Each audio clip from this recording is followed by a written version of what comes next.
Want to make a difference in your community but not sure how? Go to GoFundMe.com right now and start a GoFundMe. Seriously. Your next fundraiser doesn't have to start in a school parking lot or a church basement. You can start a GoFundMe today in just minutes. Fundraise for yourself, a friend, or family member, or an organization. All that matters is that you care about them. GoFundMe is the trusted place to fundraise for what you care about. With no pressure to hit your fundraising goal, but tons of tools to help you reach it, you can confidently start fundraising right now. Whether it's creative, local, or critical, your cause matters. And there's a reason why GoFundMe is backed by millions and chosen by fundraisers everywhere. It works, and it matters. GoFundMe helps you make a real difference. Start your GoFundMe today at GoFundMe.com. That's GoFundMe.com. GoFundMe.com. This is a commercial message brought to you by GoFundMe.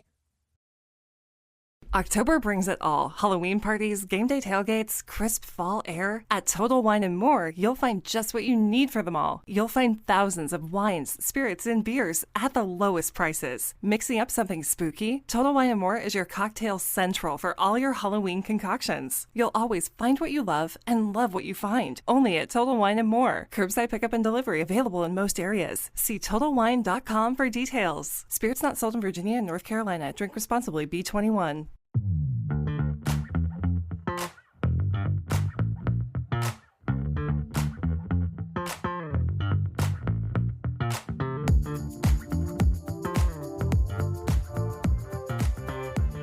Hi, everyone. Good to see you again. After 2 weeks, we are back.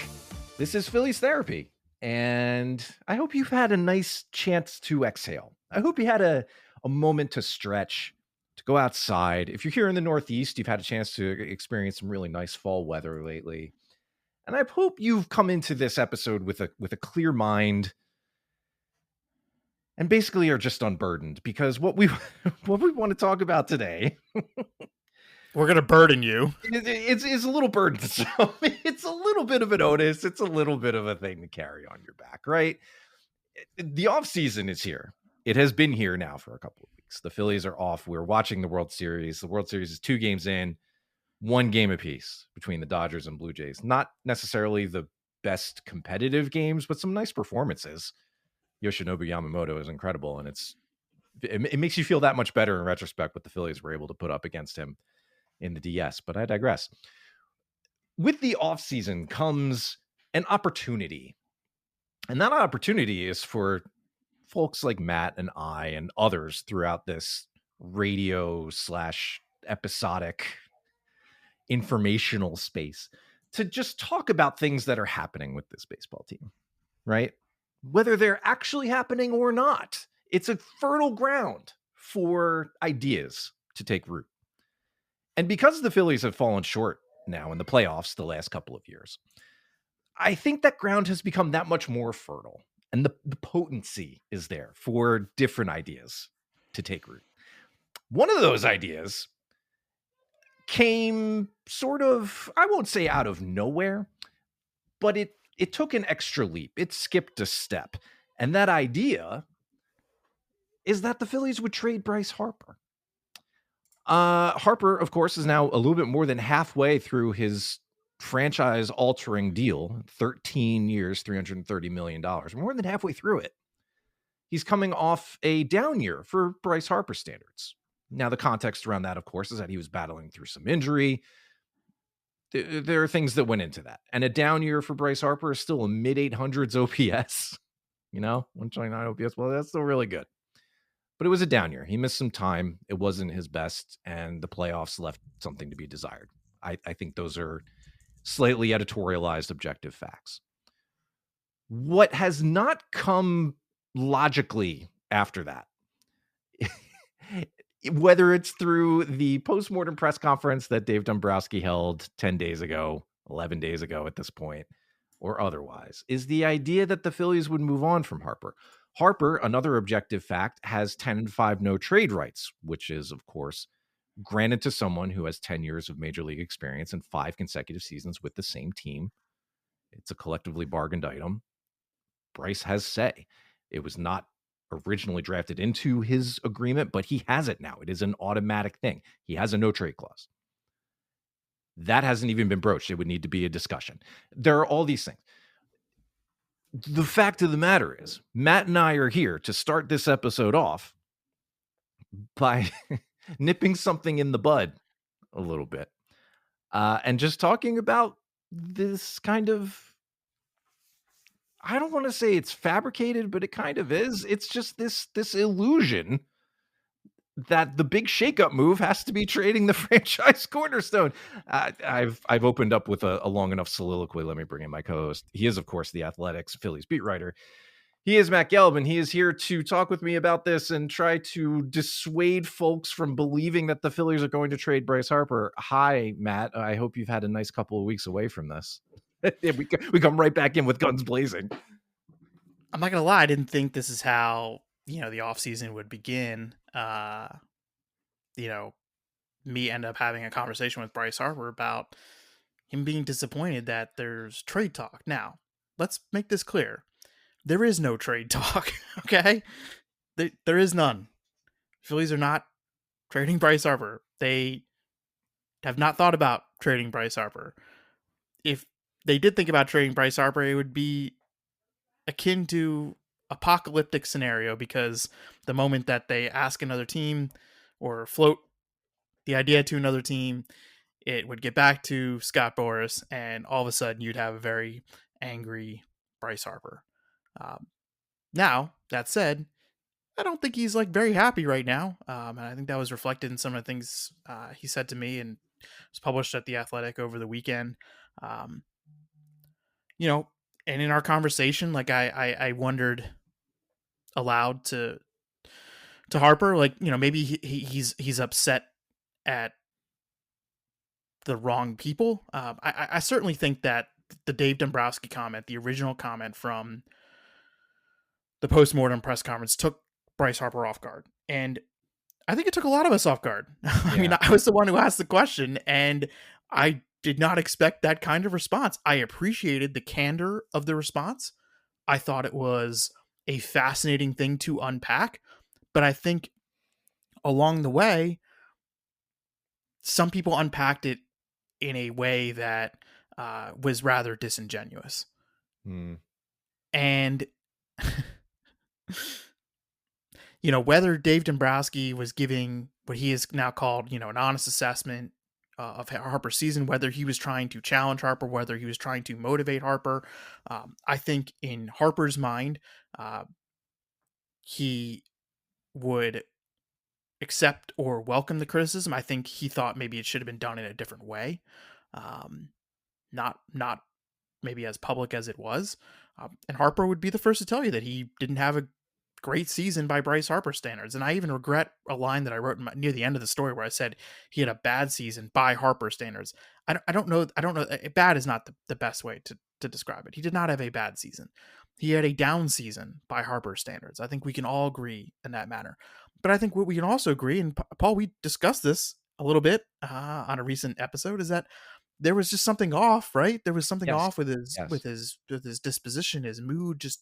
It just seemed off, right? Yes. And I think that in the organization, that was something that a lot of people observed. And I think within the organization, there are very few people who can openly or even not openly offer a piece of criticism to Bryce Harper. Yeah. And is that healthy? I don't know. Probably not. But that's the structure that has been created. And it just so happens that Dave Dombrowski is one of those people. He might be one of two people in the entire organization. And that number now might be one of people who can offer a piece of honest criticism to Bryce Harper. But all this said, Paul, Dave Dombrowski is right in his follow-up interview he did with Foul Territory last week in saying that this thing has taken on a life of its own. He's right. Yeah. He is 100% right. And the stuff that is making Bryce Harper upset, the stuff about trade talk, and some of it, I think what put him over the edge was that a few more legitimate outlets, or one outlet, the New York Post, reported at least, or opined. I wouldn't say reported. They did not report. They opined that Yeah. Maybe Bryce Harper is a trade candidate. An opinion was given. I don't think it was an informed opinion. I think it was misguided. And I think that, though, the fact that this farce, filtered to that point, I think that's what sent Bryce Harper over the edge. Mm-hmm. And rightfully so, because this is insane. This is so stupid. I don't really like to have to do things like this. And typically I think it's our preference to stay out of it if it ever comes to having to, talk about what other people are saying or thinking, because you can go through a season and think like, oh man, it would be interesting if the players could pick up player X, Y, or Z. That every team does that sort of thing. Or you could look at a player. It's fun. Part of being a fan, no doubt. Yeah. And it's like we're doing, like I was doing, looking at his disposition and wondering like, oh man, something seems off. Like that is a version of this. It is a tangentially related version of this, but speculation is part of the game.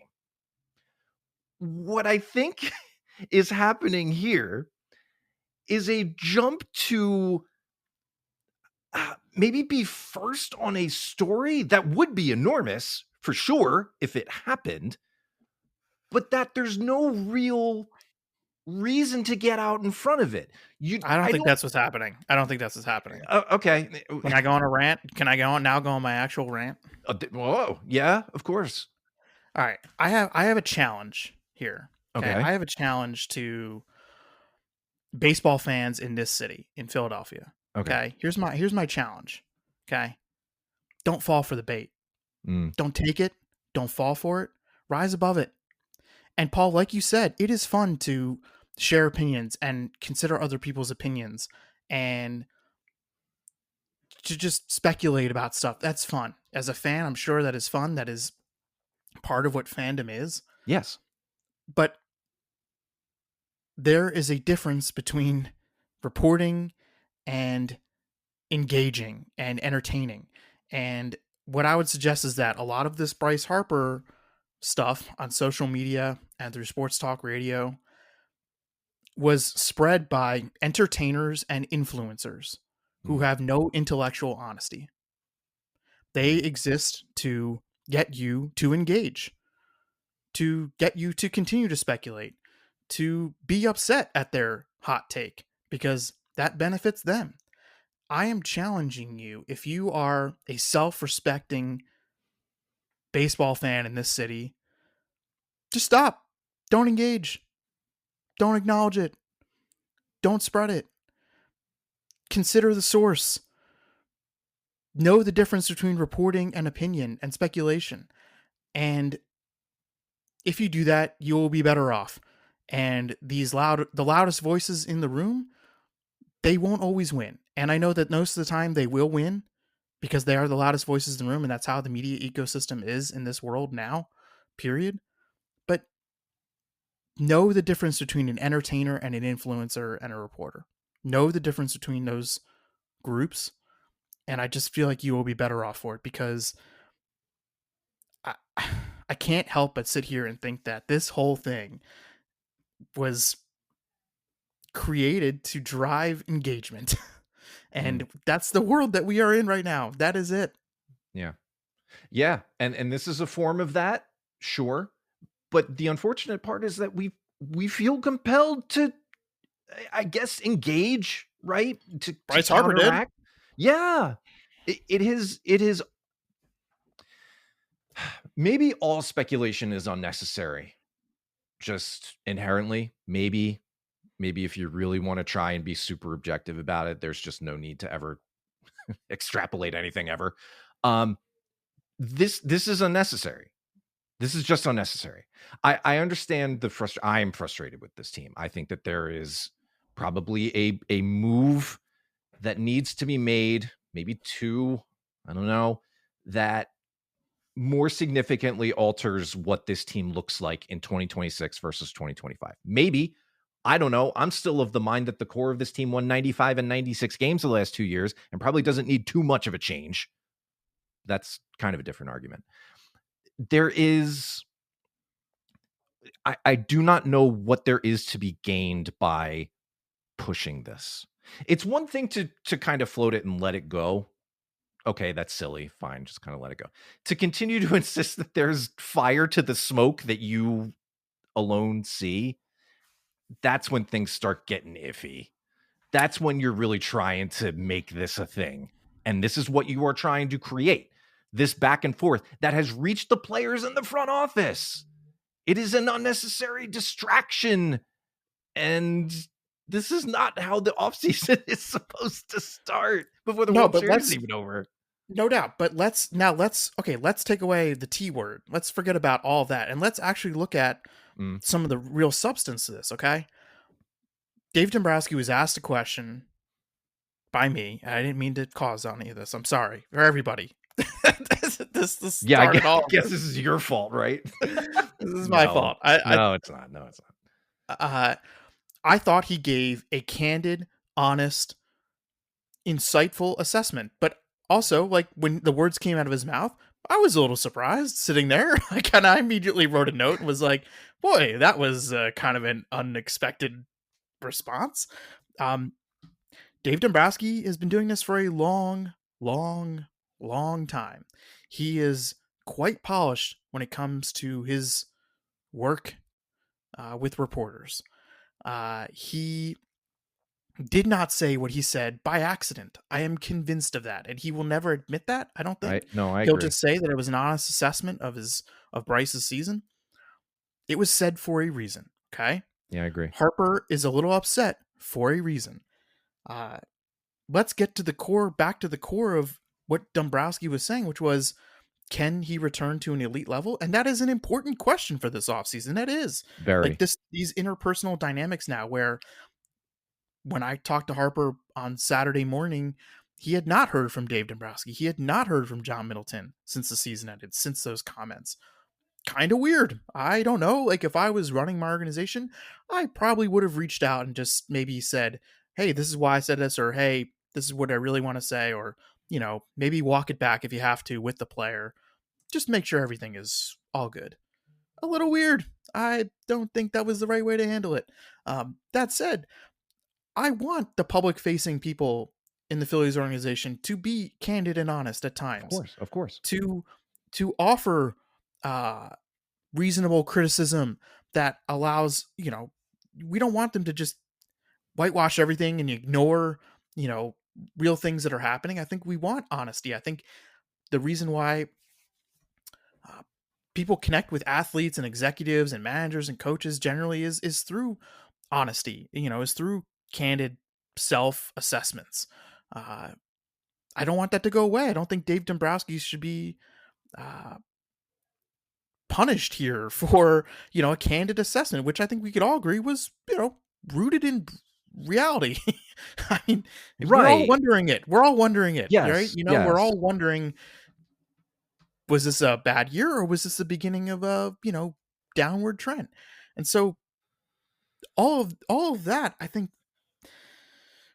that's an interesting storyline going into this offseason. This is an interesting development. It's interesting the way that Dave said it all. What's not interesting and what is disingenuous are the conclusions that some people jump to and sort of this furor that ended up being created that is not real. That is not real. October brings it all. Halloween parties, game day tailgates, crisp fall air. At Total Wine & More, you'll find just what you need for them all. You'll find thousands of wines, spirits, and beers at the lowest prices. Mixing up something spooky? Total Wine & More is your cocktail central for all your Halloween concoctions. You'll always find what you love and love what you find. Only at Total Wine & More. Curbside pickup and delivery available in most areas. See TotalWine.com for details. Spirits not sold in Virginia and North Carolina. Drink responsibly. B21. Capitals fans, it's time to rock the red and get in the game. Check out all the special ticket offers, theme nights, and giveaways for upcoming Caps games at Capital One Arena. Secure your seat and be there live. Get your tickets today at washcaps.com/tickets. Bustin' with the Boys is here to let you know that every college football Saturday, FanDuel is dropping profit boosts that can turn wins into bigger wins. Sounds like we should rename Saturday Booster Day. Nice. 21 plus and present in select states. Opt-in required. Bonus issued as non-withdrawable profit boost tokens. Restrictions apply, including any token expiration and max wager amount. See full terms at FanDuel.com/sportsbook. Gambling problem? Call 1-800-GAMBLER. Want to make a difference in your community but not sure how? Go to GoFundMe.com right now and start a GoFundMe. Seriously. Your next fundraiser doesn't have to start in a school parking lot or a church basement. You can start a GoFundMe today in just minutes. Fundraise for yourself, a friend, or family member, or an organization. All that matters is that you care about them. GoFundMe is the trusted place to fundraise for what you care about. With no pressure to hit your fundraising goal, but tons of tools to help you reach it, you can confidently start fundraising right now. Whether it's creative, local, or critical, your cause matters. And there's a reason why GoFundMe is backed by millions and chosen by fundraisers everywhere. It works, and it matters. GoFundMe helps you make a real difference. Start your GoFundMe today at GoFundMe.com. That's GoFundMe.com. GoFundMe.com. This is a commercial message brought to you by GoFundMe.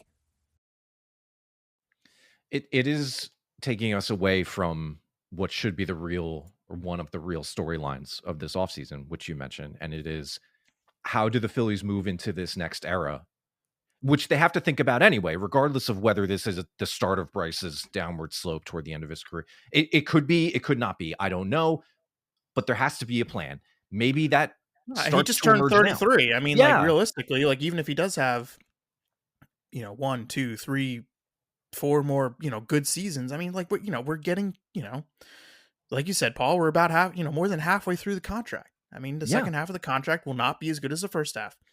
Simple as that. I don't think I'm making a hot take there. No. I mean, that's the expectation. I think that's what everybody expected when it was signed.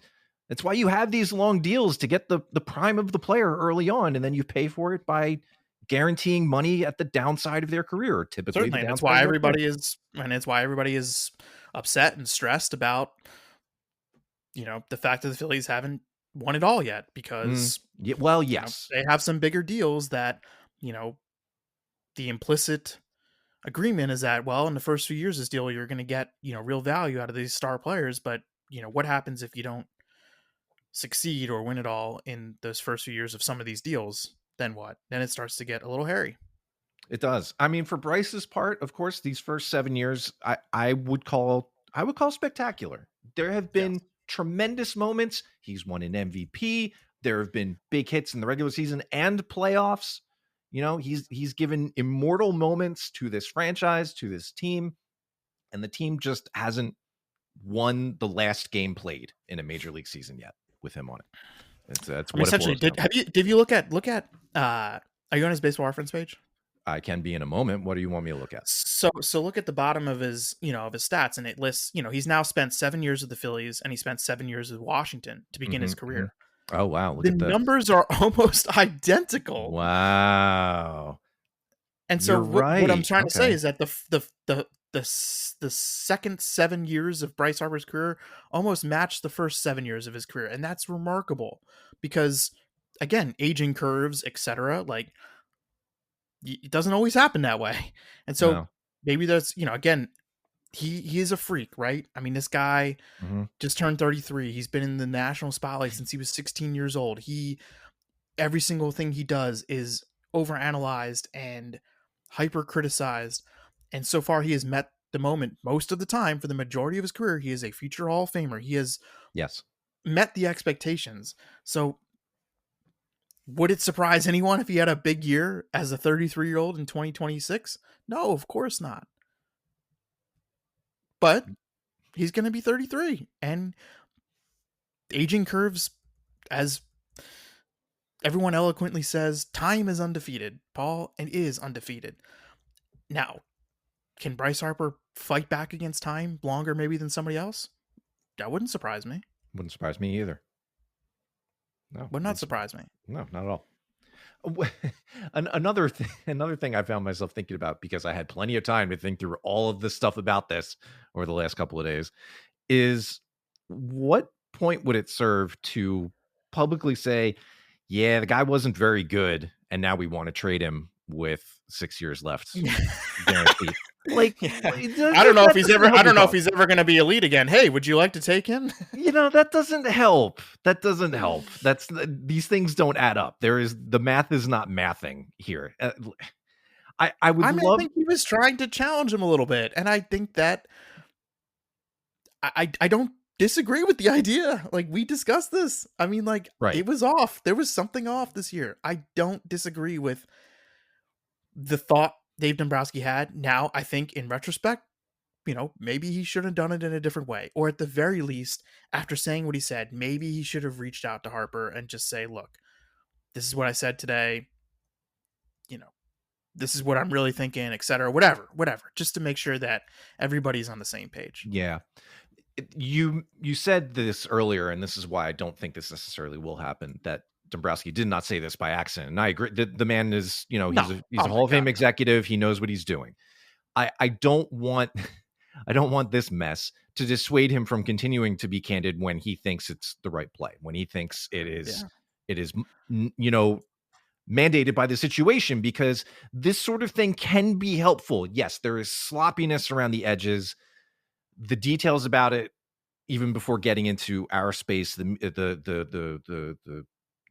broad media space, even before getting involved in that, the communication, the lines of communication, and the talk, and who has actually visited whom and talked about what, that's a little sloppy. And okay, fine. But I don't want that to get lost, because so often, and you see this with other teams across the league, so often, so many answers are cookie cutter, oblique, boilerplate, by the numbers, not offering you anything, non-committal to any one specific path or answer or opinion. And that sucks. I don't like that. I think that is neutered. And I would prefer, knowing that we're still going to get plenty of that, I would prefer that the people around this organization, when they have something that they need to say, or they have an honest opinion about something, not players under contract, of course, because that's tampering and collusion, that they say it, that they express it, because I would like to know. It's part of the, what this feels akin to, when players are slumping or going through it, and if somebody is just kind of a robot about it, maybe that's their way of coping with it. Maybe they feel better not emotionally venting. There's some fan frustration in that. Like, well, why aren't you getting more into it? It's like folks who were getting upset when Rob Thompson wouldn't go out and get himself ejected. That's not his style. It's not what he does. But you see that there's this disconnect to our frustration as fans. If it's not mirrored by the people that we want to mirror it, then we get a little extra frustrated.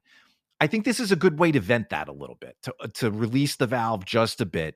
Be honest when the time calls for it. Keep doing that. Don't default always to the flat answer. I don't need to give a Hall of Fame executive advice. I just know it's appreciated. Yeah, I mean, I'm going to guess that Dave Dombrowski, who's 69 years old and has worked in big markets before, I'm going to guess that he doesn't change his style. I would hope not. Yes, but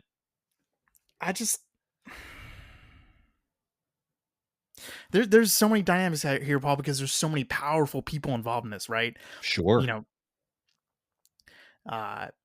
Scott Boras this past week was talking, to several outlets, including Todd Zlecki at MLB.com, about, hey, like, Harper was hurt for a little bit. Like, we should make sure that's noted, and also that Bryce Harper saw the fewest pitches in strike zone percentage-wise of any hitter in baseball last year, and we should be thinking about this when we're talking about Bryce Harper's season. Also, maybe the Phillies should be thinking about that, because he could use a little more around him in the lineup. Yeah, and we can debate the how important protection is in a lineup. I think we could all agree, you and me at least, that they could use a better right-handed power presence in the middle of their lineup. Whether that's to protect Bryce Harper or not, it's something that they've lacked in the last few years. It's something that again, will be ostensibly a priority this offseason. But yeah, I mean, there's so much at play here, and I don't know. I just it's an interesting one, but I think more than anything, I think you need to cut through a lot of the crap and just get to the substance of the actual comments, and maybe just the actual issues at play here, the root of maybe where some of this disappointment is stemming from. Well said. And I think that doubles as a good opportunity for us to segue into, an actual, a little more substantive part of this offseason. And it's something you covered in a mailbag that was just published to The Athletic. And that is finding that answer, finding the right-handed or switch hitting, whatever, that could complement the rest of this lineup. It's an assumption that Kyle Schwarber will be back, and it's a bit of a leap right now, but I mean, it's still like, you have two different, I mean, there's two different off seasons here, right? I mean, like, that's the issue is right now there's two different, there's the off season where Schwarber and Real Muto come back, or there's the off season where only one of them comes back. Cause I'd be stunned if neither returns. Right. Yeah. I mean, I think it's pretty clear that at least one of them is coming back. I think that's fair to say at this point, just given what I've come to know about how they're operating.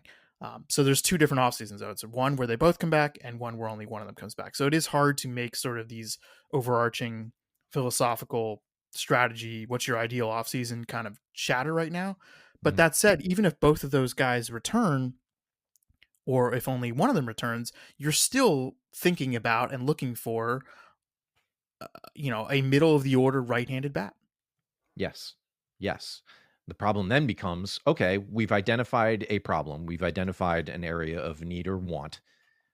What is the solution?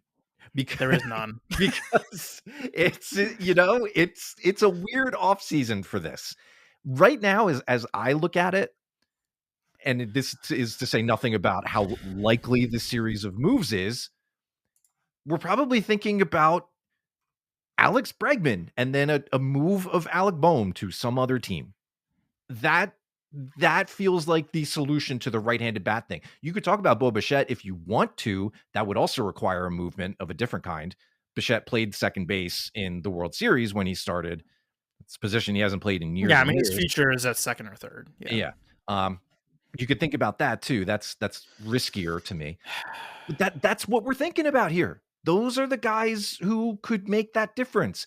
I think Harrison Bader is a nice player. I do not think he is going to perform the way he did in his third of a season with the Phillies for the life of a contract. I just don't think that is the reasonable expectation for him. He's a good supplemental player to have around, but I also think he's cruising toward a better payday than that. And it might not be quite a match for the Phillies. Yeah, I mean, this is the issue, is that where is the easiest spot right now for them to acquire and drop in a right-handed hitter to the middle of their lineup? Like, where on the field? That would be a corner outfield spot. Right. And okay, so to me, and I this is by Fangraphs WAR from last season. Okay. The top 6 outfielders who are free agents this offseason by FWAR. Kyle Tucker, Cody Bellinger, Trent Grisham, Ryan O'Hearn, Mike Yastrzemski, Cedric Mullins, and we're getting into, those last two guys. They're all left-handed. They're all left-handed. Here on the current free agent list, here are the righty hitting outfielders listed by 2025 FWAR: Miguel Andujar, Rob Refsnyder, Starling Marte, Ahmed Rosario, Tommy Pham, Austin Slater, could be a good platoon guy with Brandon Marsh, by the way. Okay. But that's it. That's the list. Like, that's the top. Those are the top guys there. It's not a middle of the order, everyday outfield bat. Paul, I want to give you something that's going to blow your mind. Okay. Because I looked this up last night, and I feel like I've done something wrong, because this makes no sense. Okay. I even lowered the thresholds. Okay. Yeah. I'm not even saying you had to be qualified for the batting title, because to be qualified for the batting title, you need 502 plate appearances in a major league season. I lowered it to 400 plate appearances. Okay. For a right-handed hitter who played at least 60% of his games in the outfield. Okay. Okay. I'm not even with it. No OPS numbers, nothing. Just, you had 400 plate appearances. You played a majority of your games in the outfield, and you batted right-handed. There were 26 of those players last season across the major leagues. Okay. That was the fewest right-handed hitting outfielders with 400 plate appearances since 1968. Oh my goodness. Do you know how many teams in Major League Baseball there were in 1968? Fewer than there are now. 20. There are only 20 teams that year in the major leagues. Oh man. Do you know how many of those 26 righty outfielders in the 2025 season ended the year on the Phillies roster? 2 of them. The Phillies had 2 of them. Oh, Castellanos and Bader. Man. What I'm getting at here is that this is going to be hard. It's going to be really For hard. some reason in Major League Baseball right now, there is a dearth of right-handed hitting outfielders. And we're not even talking about performance yet. We're just talking about right-handed hitting dudes who were on the field in the outfield the majority of the time and batted 400 times. Yeah. There's not a lot of those guys. And I don't know what you do here. I think I, like you, Paul, was going through every organization last night trying to look at potential trade stuff. And I've been talking to people around the sport to try to get a feel for, maybe some under the radar type guys who might be available, something of a challenge trade. Everyone's like, and this is smart. Everyone's been asking, what's the Ohapi for Marsh trade? Yeah. And that's smart, right? That is absolutely a smart way to be thinking about it. Mm-hmm. I think I've come up with this is speculation on my part. This is me trying to connect dots. I don't think that this is please do not aggregate this. None of this is reporting. Please don't aggregate this. But if I'm looking at organizations across the sport right now who have something of a surplus of outfielders / hitters in general, what's the one that comes to mind immediately? It's the Boston Red Sox, right? Okay, yeah. The Red Sox, had too many guys for too few spots. They were trying to move guys around. They have these younger players who they believe are ready to step in to roles in the major leagues.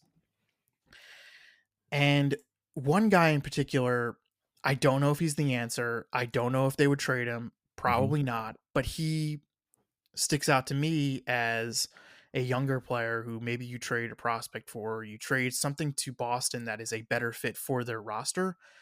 And that's Jostinson Garcia. Oh, the password. A right-handed hitting outfielder who, really it doesn't look like he's got a path to a spot for them in 2026. I mean, Roman Anthony is going to be in their outfield, no doubt. Yep. They have Jarren Duran and Wilder Abreu, who are both lefty hitters, who are both interesting guys, but again, they are left-handed hitting. Abreu in particular, I think he's firmly on their roster. Like he's he is really a guy nice. for them. He's a nice player. I like him. Right. And then they have all these other guys who they were kind of moving around into different spots. I mean, they had Marcel Mayer, they had Christian Campbell, like Romy Gonzalez, guys who are sort of playing outfield and infield. Sedan Rafaela, who is playing some outfield too. I mean, like they have a lot of guys who are factoring into their roster picture. I'm not sure where Garcia fits into this. And he is a power hitting righty prospect. I think it's a tough one because I don't, right now he's just a guy on paper. Like we don't know what he's going to be in the majors. I mean, he only had 9 plate appearances in the majors this past year. Right. In the minors, he had a fine season, hit for power, strikes out a lot, but he's turns 23 in December. Doesn't appear to have a spot, at least for now, in the Red Sox. Maybe that's the kind of guy that you're trying to pull off a move for. I don't know. I mean, this is the kind of I think this is, I don't know if there's any other organizations as you look, Paul. I mean, and talking to people around the sport, certainly the one that people pointed out to me is the Angels. Sure. Taylor Ward and Joe Adell. I'm not so sure if I'm buying on Joe Adell, just given some of the underlying stuff and what he had before. But I'm going to give you a series of who says no scenarios. Oh, okay, man. Okay. And what I'm trying to do is keep the team control similar. I'm trying to keep the money rather similar. I'm trying to find a better positional fit for each team. Yeah. Okay. That makes sense. Alec Boehm for Taylor Ward. Who says no? Oof. The Angels do not have a third baseman. They both have a year of control left. Yeah, honestly, I feel like that's I think pretty close. That's pretty close. Alec Boehm for Adolis Garcia on the Mm, Texas Rangers. Who I says I would no? as the Phillies, I would not do that. Okay. Those are my two. Okay. Yeah, I guess that's I mean, what we're those are looking at. imperfect fits, but they're Yeah. right-handed hitting outfielders who have hit for power. Yeah. It's so funny too because we're talking about all these external options when so much of this could be solved by the Phillies having somebody in their system that would be close to a fit. You know, Well, Justin Crawford's going to come up, and I get that. But again, left-handed and does not hit left-handed for doesn't power. hit for power. You know, like it doesn't tick any of these boxes. Gabriel Rincones is hanging around, sure, and he's interesting, but he'll be put on the 40-man roster, and he Yeah. will come to camp, you know, probably with a chance to win a job, depending on what happens this offseason. But yeah, I mean, like, again, he's just a guy on paper right now. You really don't know. yeah. O'Reilly. Check engine, ABS, or maintenance light on? Take the guesswork out of your warning lights with O'Reilly Veriscan. The service is free and provides a report with solutions verified by ASE certified master technicians. And if you need help, we could recommend a shop for you. Ask for O'Reilly Veriscan today. O'Reilly Auto Parts.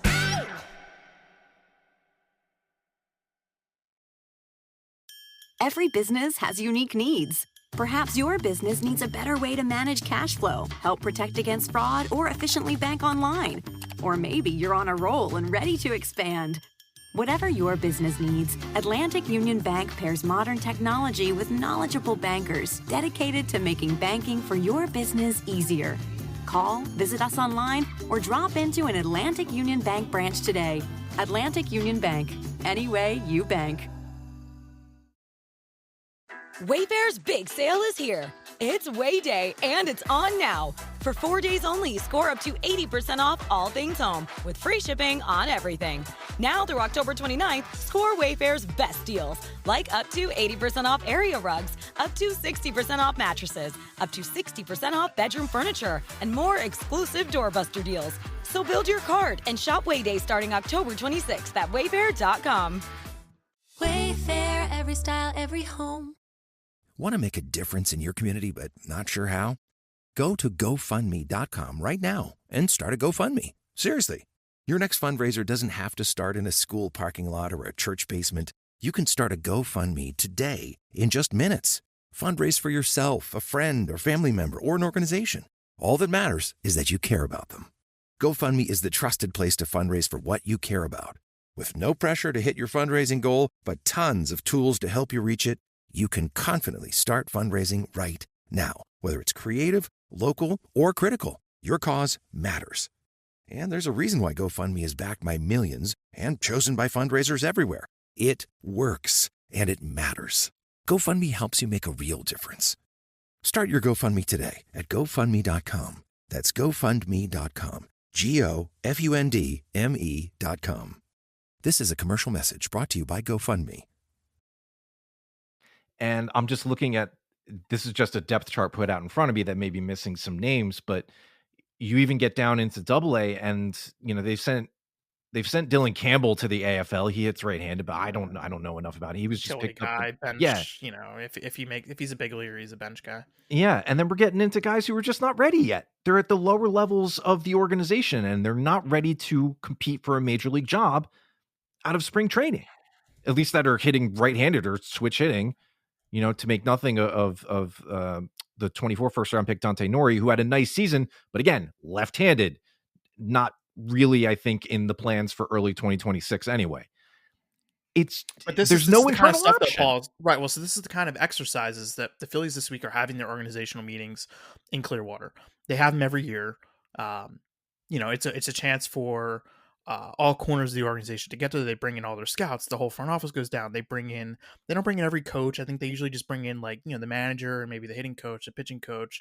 They bring in all the player development people. They go over every guy in the organization. They go over, you know, preference target lists, free agents, trade targets, all this stuff. They do this over a couple days in Florida, and this is where the sort of plan, I guess, starts to take shape.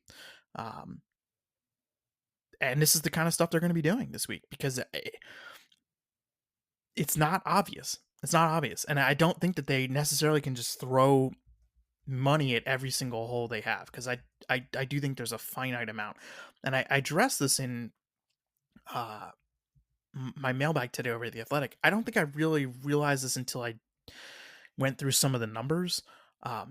They ended up they're going to end up spending almost $100 million more on player payroll in 2025 than they did in 2024. And a lot of that is tax. Okay, their tax bill is going to be huge tax bill. Yeah. Almost 60 million-ish in 2025. I think I have it right. It's very confusing on how it's calculated. I believe it's going to be roughly $60 million of taxes paid. That's a big number. Their payroll went roughly, just the raw payroll as accounted for tax purposes, was about an 18% increase. All this is to say, I don't think you're going to see a similar year-to-year increase from 2025 to 2026. If I had to guess, they were at or near, by the end of the season last year, their payroll max. And frankly, I kind of get it. I mean, I it was think it's understandable at this point. The fourth highest in the sport. And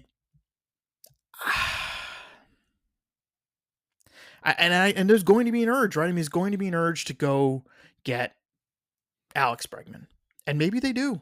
Yeah, maybe they do. And maybe you try to trade Bohm for someone with similar salary / similar, club control remaining. One of those scenarios we discussed. I don't know. I mean, this is, I went through all these organizations. I mean, Brian Reynolds and the Pirates? Hell no. No. He's owed $77 million through 2030 and is coming off of a not so great year. He has gone down every depending on what happens with the leadership situation in Colorado, like Brenton Doyle, but then you look at his home away splits, his career home away splits. He's a career 788 OPS at home, 572 on the road. A right-handed hitting center fielder who's good in theory. I don't know. The Royals have some catching. So here's another, these are all just little branches. Okay. They have two young catchers they like, and they have obviously Salvador Perez, who's in the twilight of his career, will be back. But I'm going to guess that they try to move one of those younger catchers. And the Phillies have talked to the Royals before. The Royals have had interest before in some of the Phillies' major league hitters, Brandon Marsh to be specific. Maybe there's a Marsh for a young catcher trade if you cannot re-sign Real Muto. It's Carter Jensen, and who's the other one on Kansas City? The other one is I have him right here. It's Blake Mitchell. He was a first rounder. Yeah. If Schwarber walks, which again I don't think is going to happen. If Schwarber walks, I'm probably picking up the phone. I'm calling the Rays and I'm asking them about Yandy Diaz. Mm-hmm. Okay, that makes sense. Yeah, right-handed hitting DH who I think has got 1 or 2 years of control left. He's older. He's 34, but he'll hit the ball out of the ballpark, and he's right-handed. He sure will. But he's a DH. So again, these are I don't. Did you, as you were doing this exercise yourself, did you find anything that stuck out to you? I found myself talking myself into another left-handed outfielder and going the Bellinger route, honestly, because I like what he did against left-handed pitching. He doesn't have the handedness, but he had the effectiveness. That's really what it came to. And the outside of the box thought that I had wasn't even external. And this is a far reach at this point, but you can check me on this. It was wondering, and this is not even for a start of 26 thing, so it's not a fix in its own right.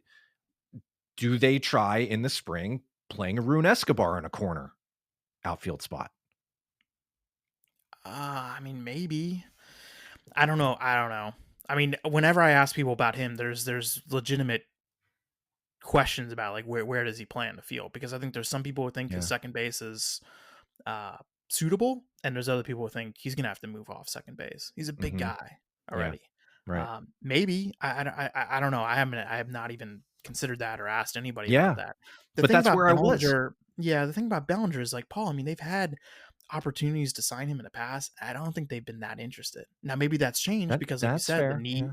you know, the circumstances have changed. The need has changed. He just had, a fantastic season for the New York Yankees. Mhm. I don't know. I don't know. But I mean, yeah. I mean, you're. These are not outlandish, these thoughts, but this is just illustrating the difficulty, I think, of the current situation. Yes. Like, It's hard. It's hard. It is really hard, and it's going to require more creativity than Max Kepler playing left field when he's always been a right fielder. Like it is. It's going to require a level or two beyond that. But you saw that last offseason, it was sort of in it was a somewhat similar situation. Say that 7 times fast, where the Phillies needed that help and they were reduced to being creative in that way. yeah. And it was fine in the second half of the year, but like I don't expect Max Kepler to be back. It will take something with a little bit of a higher floor than that. It's gonna, and you know what a good start would be? Not signing a guy coming off of significant injury or surgery. Okay. Can we ditch that for a little bit, please? Like that didn't take. It didn't work. I have a question. understand the I have a thought, but it question didn't for work. you. I have a question for you. Yeah. And this is just, again, this is your opinion. Do you think they will sign outside of any of their own free agents? Uh-huh. Will they sign an external free agent to a multi-year contract this offseason? If they sign Bellinger, yes. Otherwise, or Bregman. If they sign Bellinger or Bregman, yes. I know, but that's okay. Well, And like, do you? It's I of know. course, yeah. I'm I mean, I'm do you think they'll sign? Like, I yeah. I think there's, I won't Because call it remember, likely. last year it was only 1-year deals, right? Yeah, And they it only was. signed free agents to 1-year deals. No, I'm I gonna don't know. say no. No, I'm gonna Yeah, say I think no. I might say no too. I'm Yeah, gonna say no. because I think they might have to do this through some trades. Yeah, there's a path to it, but I just don't think it's likely. I don't think it's likely. It's tough. Yeah, it's a bad spot knowing that is your need and it is a specific identifiable need and the market just is not cooperating yet. It just, Can I there is predict? no Can I make fit. a prediction on who will be like the hot guy Yeah, who's the hot guy that everybody wants? That everybody wants. That I don't know if he's from the Phillies or like a free agent. a free agent. Like Who? that everyone here is going to want. And I don't know if he's a great fit or not, but people are going to try to talk themselves into it. And that's Rob Refsnyder. Oh boy. Okay. He had a good year. He did. He turns I don't know how much I buy it. 35 in Yeah. March. Yeah, he turns 35 in March. He made $2 million last year, and he had a 131 OPS plus. And played. And really, his last 2 years, corner outfield. Yeah. Corner. Yeah, I mean, yeah, and he crushes lefties. That's what he does. Okay. I mean, maybe okay. that's what Let's it's say you up to. signed him to a 2-year deal for $12 million. 6 per. Is that not enough? I don't. 2 years and $14 million for Rob Refsnyder, and he plays left field, and Marsh plays right field, and you run platoons on both corners, and Crawford plays center field. I don't know. I don't know. What do you do? I don't know. It still feels like such a house of cards. I mean, we saw how much this guy gets on base. I don't know. He's never accrued more than 307 plate appearances in a season. He's a platoon guy. Right. You're not signing him to and be he's a every very day. good platoon guy. Yeah. And he's going to be 35. I don't know. But I feel like this is going to be the guy that people talk themselves into.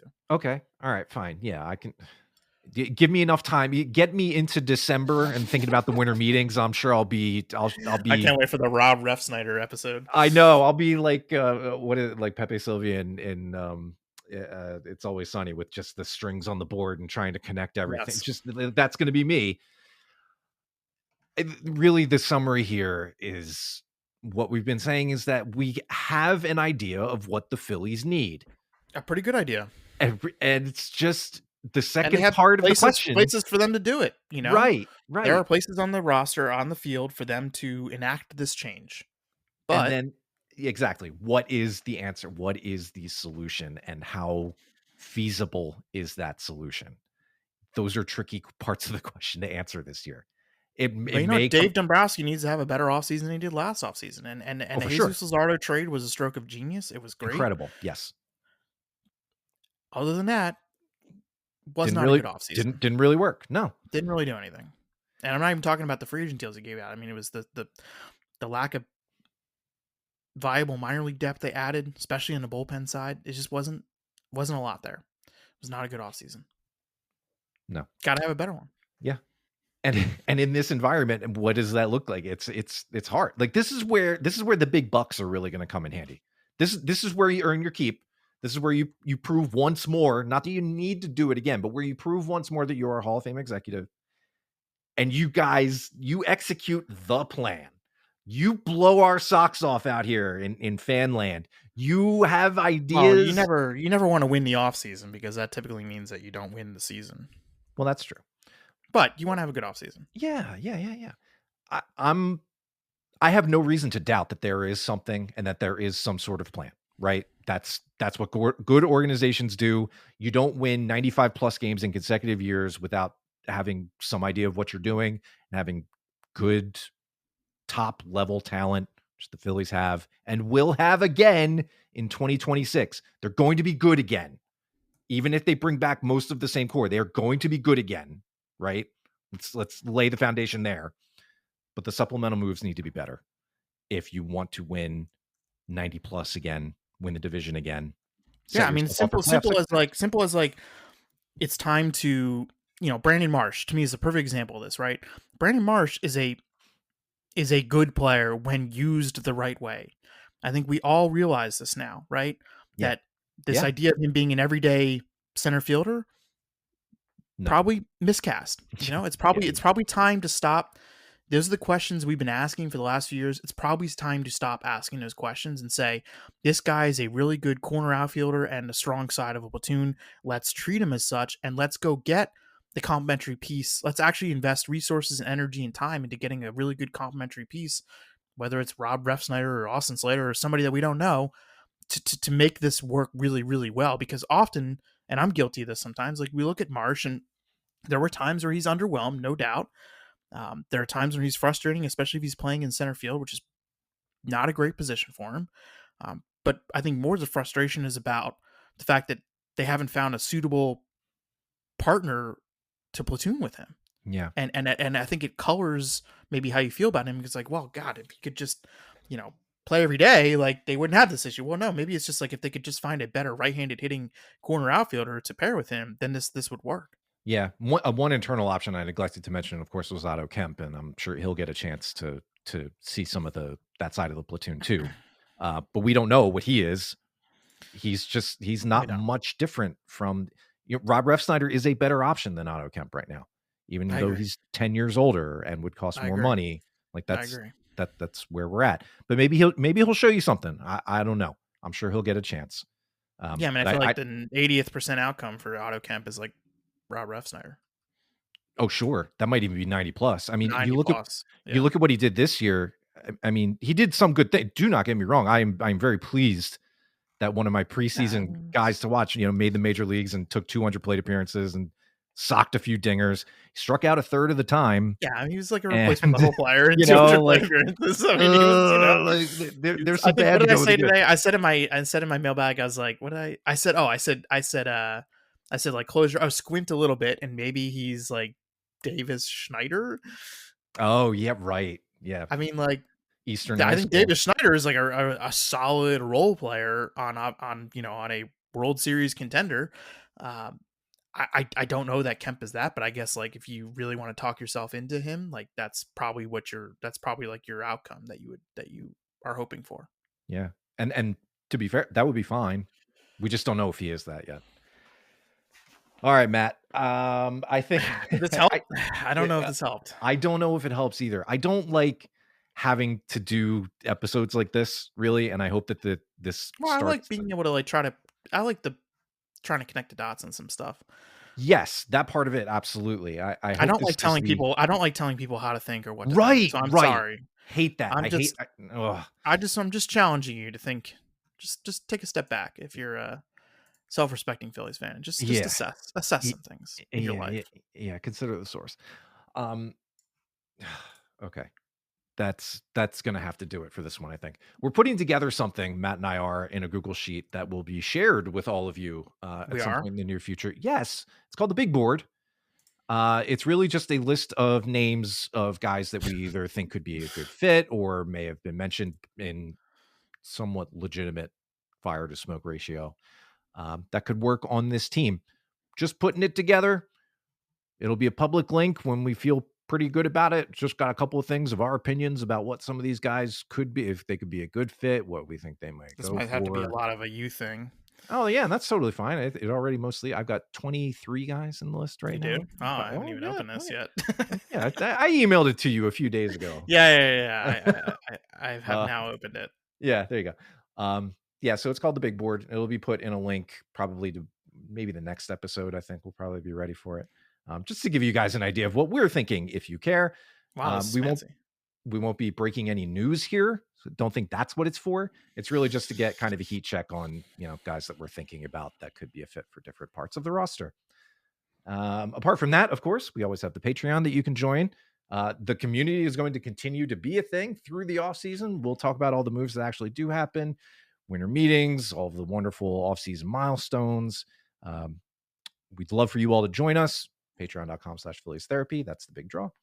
Apart from that, I don't think I think those are all the boxes I need to check for this. Matt, is there anything else that you'd like to get out there? I know you just had the mailbag published today, Monday.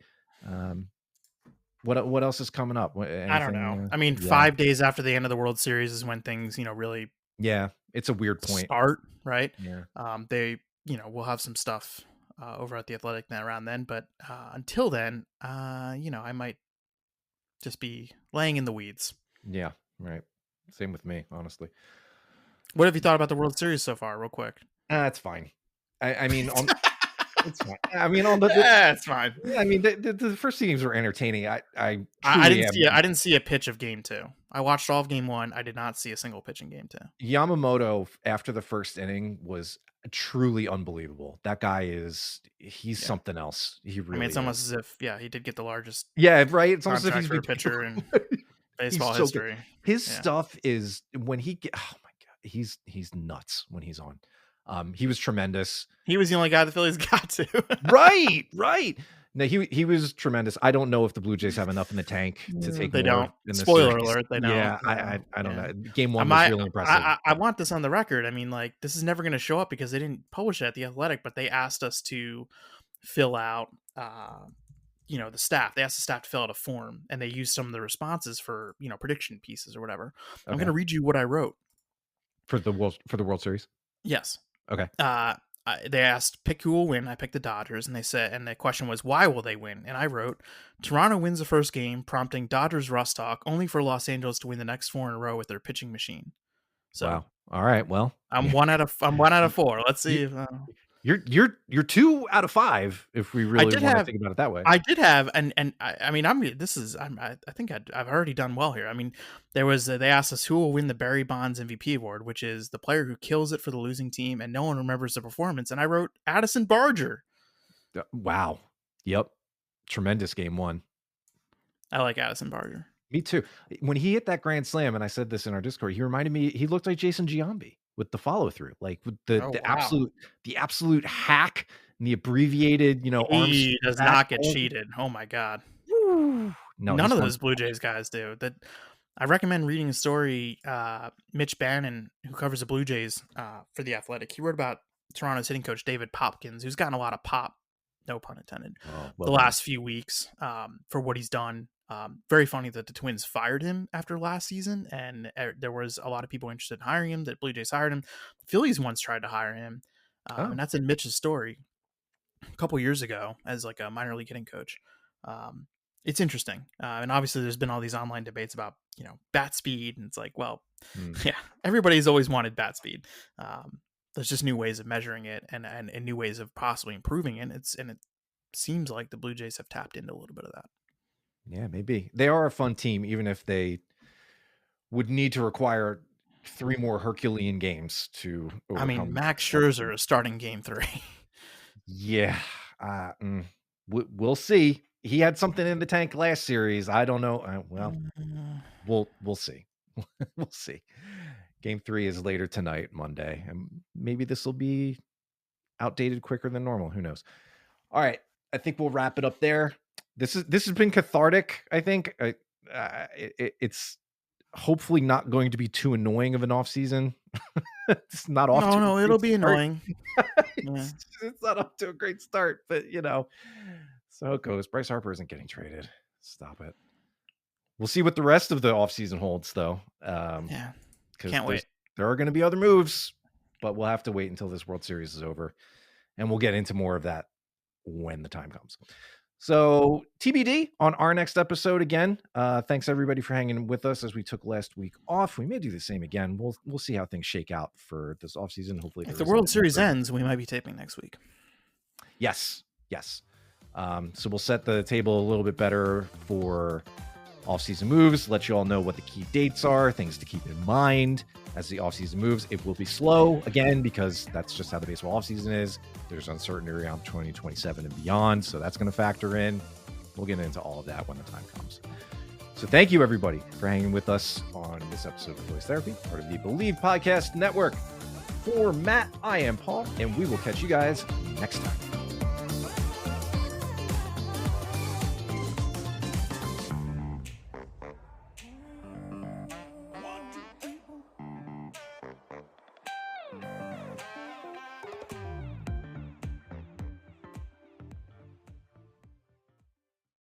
Life is full of exciting moments.